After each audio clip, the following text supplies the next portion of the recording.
En 2011, je découvre René Vial dans son bureau. Je suis quasi immédiatement scotché par le côté humain du personnage, son physique, homme trapu, costaud, les pieds bien plantés dans le sol, et qui accueille avec une poignée de main franche, directe. Et très vite, je comprends que c'est un monsieur qui est complètement fou de cinéma. Et très vite aussi, je me dis, il faut faire quelque chose. Alors, comme j'ai, pendant de très longues années, travaillé dans le monde de l'édition indépendante, ma réaction, ça a été de me dire, il faut faire un livre. Voilà, c'est comme ça que c'est venu.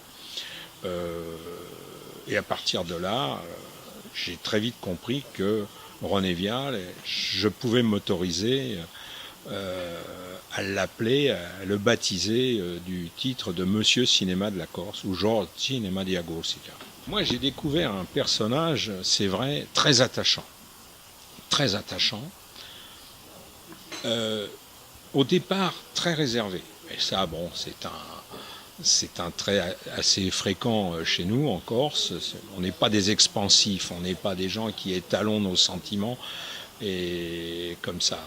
Et il m'a fallu un an pour convaincre René de s'asseoir devant un micro, parce que c'est comme ça que j'ai procédé.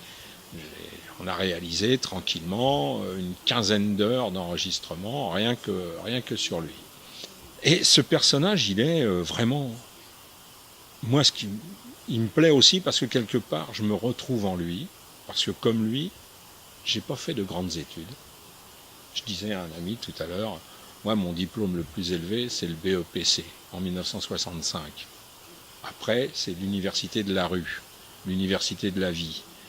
Et René, c'est un peu ça. René, il n'a jamais tenu une caméra. René, on lui a jamais demandé de remplir un rôle au cinéma. Mais à l'âge de 7 ans... il prend une boîte à chaussures, il fait deux fentes de chaque côté, il découpe un rectangle, il prend des stripes de Spirou, il les met bout à bout, et il fait dérouler ça devant ses copains. D'ailleurs, un d'eux est là. Et il n'a jamais encore mis les pieds dans une salle de cinéma quand il fait ça.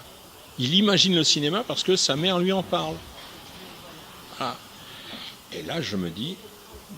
ce type, il faut vraiment faire un livre sur lui.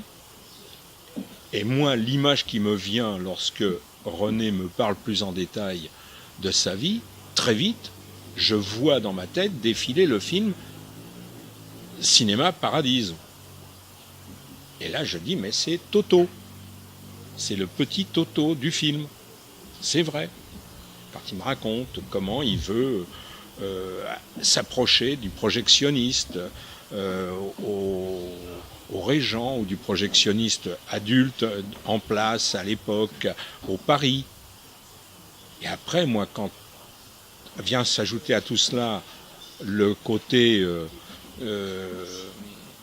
d'un gars qui devient projectionniste dans une salle de moins de 200 places, alors qu'à Bastia, à l'époque, il y a un petit peu plus de 30 000 habitants, il y a 3 salles de cinéma qui font à L3 au total environ, à la louche, 2400 places. Le Paris, l'Éden et le Régent. Donc, je me dis, mais véritablement, il faut faire quelque chose sur lui. Et voilà comment est venue l'idée de faire le livre.